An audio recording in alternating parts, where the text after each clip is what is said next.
झूठा मुकदमा दर्ज करवाने वालों की अब खैर नहीं है। ऑनेबल हाई कोर्ट ने स्पष्ट कर दिया है अपने एक जजमेंट में, उम्मे वर्सेस फरवा, इसमें कि कंप्लीटली इस चीज के लिए एक्सप्लेन कर दिया है कि जो लोग जो हैं झूठा मुकदमा दर्ज करवाते हैं उनके खिलाफ सख्त से सख्त कानूनी कार्रवाई होनी चाहिए। क्योंकि आजकल आप देखेंगे कि न्यायालय में सबसे ज्यादा मुकदमे जो है वो कहीं ना कहीं झूठे ही पाए जा रहे हैं।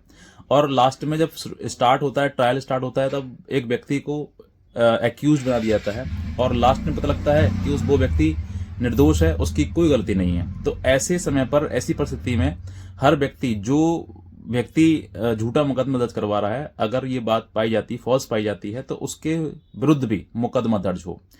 ये स्पष्ट कर दिया है ऑनेबल हाई कोर्ट ने अपने ही जजमेंट में। और डीजीपी उत्तर प्रदेश पुलिस को भी ये लिख दिया है कि अगर ऐसी परिस्थिति कोई पाई जाती है कि कोई कंप्लेनेंट, शिकायतकर्ता, अगर कोई शिकायत देता है और उस पर एफआईआर दर्ज हो जाती है और बाद में पता लगता है, प्रतीत होता है कि ये मुकदमा पूरा झूठ था और फॉल्स रिपोर्ट उसमें लगा दी गई है, तो जिसने शिकायत करवाई है यानी कि कंप्लेनेंट, और जिसने शिकायत दर्ज करी है यानी कि आईओ, दरोगा, उन दोनों पर शिकायत का मुकदमा दर्ज होगा अगर ऐसी परिस्थिति पाई जाती है जहां पर झूठा, फॉल्स रिपोर्ट लगाई जाती है तब। और देखिए, जो व्यक्ति पुलिस के पास जा रहा है झूठा मुकदमा दर्ज करवाने के लिए, तो पुलिस की भी जिम्मेदारी बनती है कि वो प्राइमा फेसाई उसको देखे कि वाकई सही है या गलत है। क्योंकि झूठा मुकदमा कोई भी दर्ज करवाने के लिए तैयार हो जाता है और आ जाता है। और ऐसी परिस्थिति जहां पर समझ में आती है कि आपके ऊपर झूठा मुकदमा दर्ज करवाया, तो आपके लिए भी इस चीज के लिए थोड़ा सा संयम रखना है कि आपको भी घबराना नहीं है। अब इसमें मोस्ट कॉमनली क्या होता है कि जैसे एफआईआर दर्ज होती है, तो अगर जो अपराध है वो संगीन किस्म का है, यानी कि रेप से है संबंधित है, मर्डर से संबंधित है, या छेड़छाड़ संबंधित है, या किसी और से, यानी कि जो जो अपराध है वो संगीन प्रकार का अपराध है, तो इसमें पुलिस जो उठाकर सीधे जेल भेज देती है। तो ऐसे समय पर आपको कुछ समय के लिए संयम रखना है और सीधे हो सके तो पुलिस के सामने नहीं पड़ना है। जितना हो सकता है, अगर मान लो कंप्लीटली आपको पता है कि फॉल्स केस है, झूठा केस बनाया गया है, तो ऐसी परिस्थिति में आपको थोड़ा सा रुकना है, संयम रखना है। अगर आप सीधे पुलिस के सामने पड़ गए और संगीन अपराध, तो पुलिस उठाकर जेल भेज देगी, वो बात की बात है। ट्रायल स्टार्ट होगा या जो इन्वेस्टिगेट पुलिस करेगी उसमें क्या नहीं है, क्योंकि कहीं ना कहीं पुलिस भी जो आरोपी है उसको उठाकर जेल भेजी ही देती है, क्योंकि संगीन अपराध है। और इसी के चलते हुए बहुत सारे लोग जो हैं वो बेचारे जेल में भी झूठे मुकदमे में फंसे पड़े हुए हैं। तो ऐसी परिस्थिति में अगर आपको लगता है कि हाँ ये झूठा है, तो आपको जेल से बचना है और सीधे हाई कोर्ट का रुख करना है।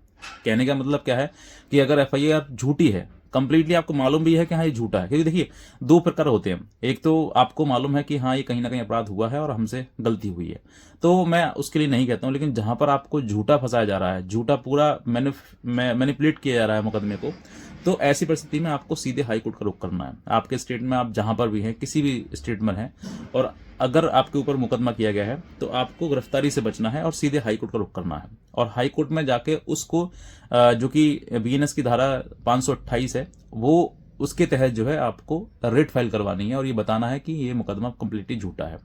कैसे झूठा है ये बात आपके द्वारा बतानी है, या फिर आप वकील के द्वारा, अपने एक वकील, अच्छा वकील करके वहां पर उसको स्टडी करवाइए कि वाकई ये मुकदमा कंप्लीटली झूठा कैसे है, किस तरीके से इसको बनाया गया है। तो मैं कहता हूं आपको इसमें पार्टी पुलिस को ही बनाइएगा कि अगर झूठा मुकदमा है तो, क्योंकि पुलिस ने भी इसमें गलती करी है, और जब पुलिस ने गलती करी है तो उसको भी सजा कहीं ना कहीं मिलनी चाहिए। और इसी वजह से अगर जो व्यक्ति जिसने कंप्लेंट करी है उसके खिलाफ और जिसने दर्ज करवाई है, दोनों के खिलाफ एक्शन होना आवश्यक है। ऑनरेबल हाईकोर्ट ने भी स्पष्टली अपने ही जजमेंट में स्पष्ट कर दिया है, और डीजीपी को भी इस चीज के लिए नोटिस भेज दिया गया है कि अगर किसी प्रकार से रिपोर्ट फॉल्स दर्ज होती है, झूठा मुकदमा दर्ज होता है, तो दोनों ही जिम्मेदार हैं, शिकायत करने वाला भी और शिकायत दर्ज करने वाला भी। दोनों की ही कहीं ना कहीं रिस्पॉन्सिबिलिटी बनती है कि झूठे मुकदमे दर्ज ना हो। और पुलिस की सबसे ज्यादा जिम्मेदारी बनती है, क्योंकि पुलिस ही मुकदमा दर्ज करती है, तो प्राइमा फेसाई उसको देखना चाहिए कि वाकई सच्चाई है या फिर झूठी चीजें लिखवाई जा रही हैं। तो इस चीज के लिए अगर आपके ऊपर भी अगर कोई एफआईआर झूठी दर्ज करवा दी गई है, तो आज ही आप ऑनरेबल हाईकोर्ट का रुख करिए और वहां पर जो मैंने आपको जजमेंट बताया है उसका जजमेंट की कॉपी ले आकर उसके साथ में आप अपनी फाइट करिए और अपने आप को निर्दोष साबित करिए। क्योंकि अगर आप सोचकर देखें कि एफआईआर दर्ज हो गई, उसमें चार्जशीट लगेगी, तो काफी लंबा समय लगेगा, फिर ट्रायल होगा, ट्रायल के बाद सोचकर देखिए 5-10 साल 20 साल आपने मुकदमा लड़ लिया, और लड़ने के बाद में पता लगा कि ये तो झूठा मुकदमा था। तो ये इतनी बड़ी पीड़ा आपको, इतने बड़ा समय, संघर्ष और पैसा, सब कुछ बर्बादी की ओर है। तो इसीलिए फर्स्ट अटेम्प्ट में ही, पहली दिशा में ही आप जाकर इसको क्वैश करवा दीजिए, रद्द करवा दीजिए, ख़त्म करवा दीजिए, क्योंकि यहाँ पर ये मुकदमा कम्प्लीटली झूठा है। ये आप कहते रहेंगे कि सर झूठा मुकदमा, ऐसा नहीं होगा। आपको वो बातें सिद्ध करनी पड़ेंगी, स्पष्टली रूप से अपनी बात कहनी पड़ेगी, क्योंकि आप आज यहाँ पर नहीं कहोगे तो कहीं ना कहीं फिर पूरा ट्रायल आप फेस करोगे। ट्रायल के दौरान आप बात कहोगे कि सर मुकदमा झूठा है, तो मुकदमा झूठा है तो और आपके पास एविडेंस है, सबूत है, तो उसके तो आप प्राइमा फेसाई फर्स्ट स्टेज पर ही उसको खत्म क्यों नहीं कराते हैं?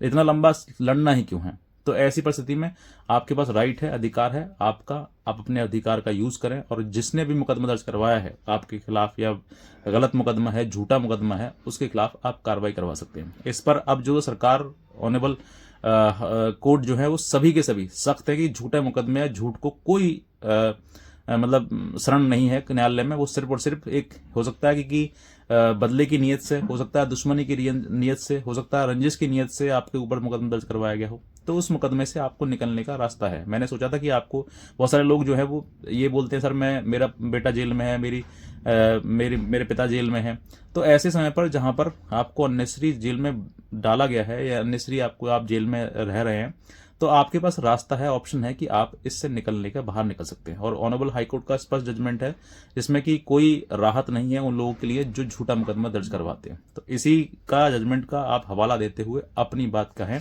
और कहते हुए रिलीफ प्राप्त करें। तो इतना ही कहना चाहूँगा। अगर कोई हमसे हेल्प चाहते हैं या जजमेंट की कॉपी चाहते हैं तो आप दिए हुए नंबर पर ही हाई लिख के भेज सकते हैं, मैं आपको जजमेंट की कॉपी प्रोवाइड कर सकता हूँ। बस इतना कहना चाहूँगा। आज का वीडियो देखने से बहुत धन्यवाद।